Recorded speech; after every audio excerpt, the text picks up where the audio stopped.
she's short, she blonde. We back in action. Yeah. Hey guys, welcome back to my channel. It is your girl, Dutchy.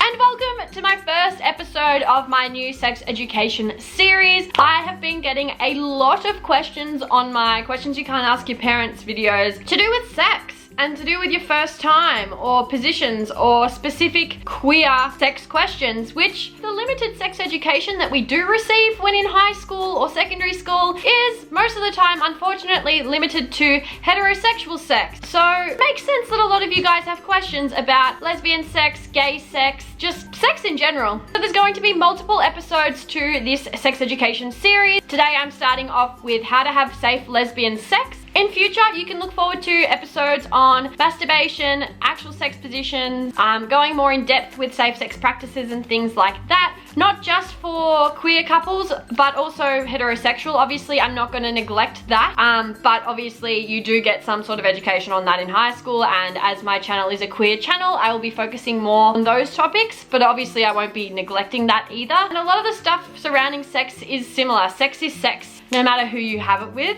While I'm not a medical professional or a sexologist or a sex therapist or anything like that, I'm fully going to be answering these questions from research that I have done myself and experiences that I've also had. So just the knowledge I've gained in general from life and having sex, and things I've shared with other people that have had sex, and obviously resources online that I've actually done a fair bit of research on as well. So I'm not just jumping into this telling you about my life and my stories. I have done a lot of research just to ensure all of the information in these videos that I'm handing over to you guys is reasonable. Before we get started, if you think this sex education series is a great idea and it's something that you really want me to do, then please give this video a huge thumbs up so I know to keep pursuing it. If not, I won't. But yeah, sex education for us members of the LGBTQ+ community is very limited. So I just wanted to put myself out there, answer these questions for you, and hope that I can be your little sex ed teacher, because I know we're not getting it in school. We should be, but we're not. So I'm gonna try my best to answer all of your questions. And without further ado, let's get on into how to have safe lesbian sex. So let's face it, whether you're thinking about having sex for the first time, losing your V card, or having sex with a new person, honestly, it's kind of the same thing. Whenever you have sex with a new person, whether you're a virgin or not, you learn heaps of different things about this person. It's an entirely new body, new needs, new passions, like new styles. It's all new. Like, for example, when I was sleeping with girls for a while and then went to sleep with a guy again, I was like, damn, this feels all new again. That's the thing. So honestly, sleeping with someone for the first time ever, or sleeping with a new sexual partner, is very, very similar. And yeah, it can be daunting, but I'm gonna try my best to educate you guys on the topic as much as I can to alleviate some of the stress and anxiety surrounding it. The first thing I'd like to cover in this video is consent. This is the first thing that I really need to get out of the way. It's the most important thing in my humble opinion. And as Stevie Bobby would say, consent is sexy. It is super important to make sure that the person that you're about to get jiggy with is also ready and willing to have sex with you. Sure, they may have been ready to make out with you or hold your hand in public, but how do you know for sure that they're 100% ready and comfortable having sex with you? Unless, of course, they've said, hey, let's bang. I've mentioned this next point before, but asking someone things like, can I kiss you? Or can I take your clothes off? Or can I touch you? Can be super hot, all while taking the guesswork out of the equation. And it also means they're probably going to be more comfortable telling you what they like and don't like, or want and don't want, when you begin this sexual encounter by being open and communicating and having that consensual conversation, which flows into my next topic of communication. And let me tell you, open communication is vital to having a good sex life. Because let's face it, if you can't tell your sexual partner what you like and don't like, you may end up having a pretty mediocre time in the bedroom. I get questions all the time about, how do I actually start? How do things kick off? How will I know what to do? And what if I'm bad at it? And while honestly, a lot of that will probably just come naturally to you when the time is right and when things are flowing, sex for the first time with a new person can be a daunting task, which is why communicating with your sexual partner is so beneficial. So, to give yourself the best chance at being a good sexual partner and having a good first time, ask them questions. Let's be real for a hot minute. By the time you're ready to start having sex with another human, you probably already know what feels good. You probably already figured that out if you get what I'm saying. So, asking questions like, does this feel good? What feels best? Or, is there something you really love? These questions can really help guide you and your sexual partner. And while asking these questions of your sexual partner for the first time can be a little scary, heck, it's better than not saying anything at all and wondering if what you're doing to them is even good.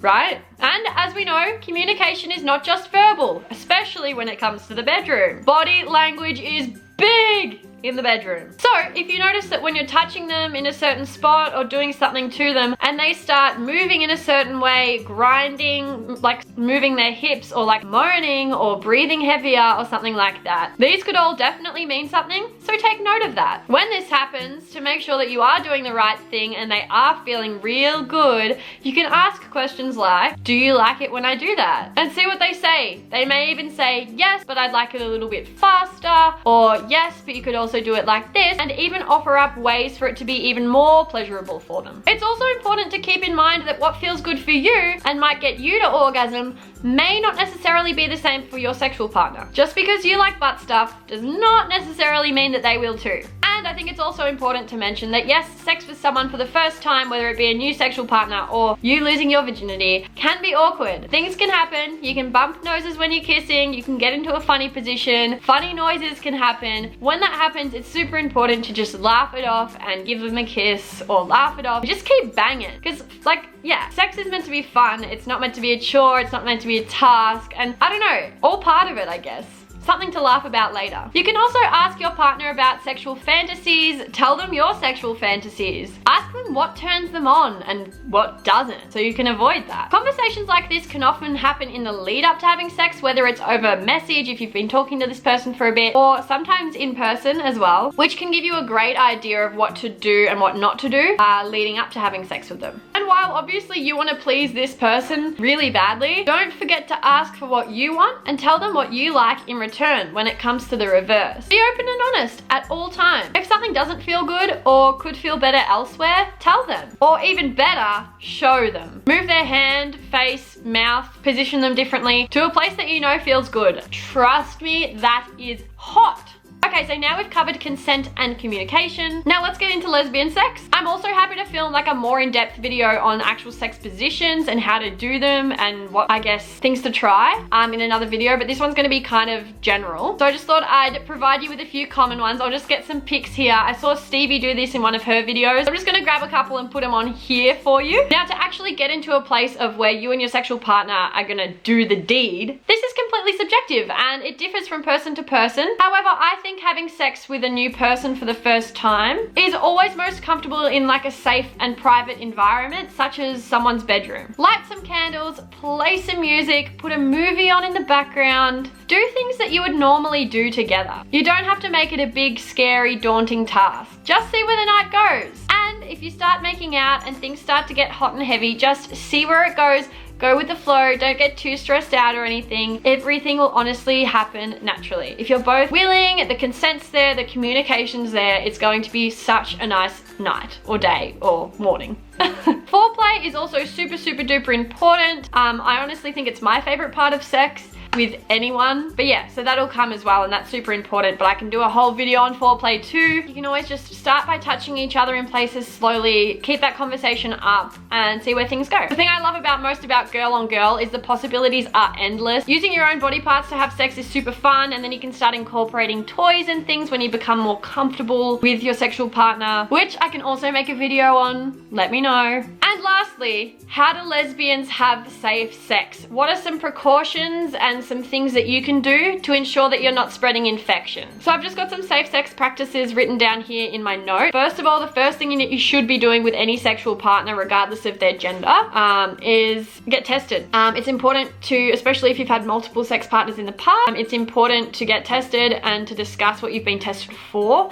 and what the results were, or haven't been tested for as well. You can ask, have you been tested? There's nothing wrong with that. Again, consent is sexy, cleanliness is sexy. You can use things like dental dams, which is basically a rectangle of, I'll insert a photo here, but you can use it to cover your body parts with oral or any sort of sex. You can also use gloves, latex like little glovies. You should also be washing your toys after each use with like warm soapy water to disinfect. sex. Hand hygiene is super duper important, so washing your hands before and after sex. And also, which not many people talk about, and I'm not sure if they really teach you this in school either, but to prevent a UTI, you should always pee after having sex. Anything sort of penetrative, even oral. If it's sort of just like clit stim, not so much, but if you're doing anything like that does penetrate you, or oral if you're giving head or anything, it's super, super important to pee afterwards, because that actually helps cleanse the urethra from harmful bacteria and decreases your chance of developing a UTI, which is not what we want. So yeah, that was a pretty general video on how to have safe lesbian sex in terms of getting to the deed, consent, communication, and having safe sex. Obviously, I can go into more detail with these, but I sort of wanted to create more of a general video to sort of gauge how you guys feel about this sex education series. If it does well, I'll obviously grab other topics from you guys that you'd like to learn more about and have more in-depth videos on. But yeah, I hope you guys enjoyed. If you did, then please, please, please, please make sure to give this video a huge thumbs up. Share it with anyone you think may need it, your queer friends, your queer gal pals, whoever. I can't wait to chat with you guys in the comments, and I will see you in my next one. Bye.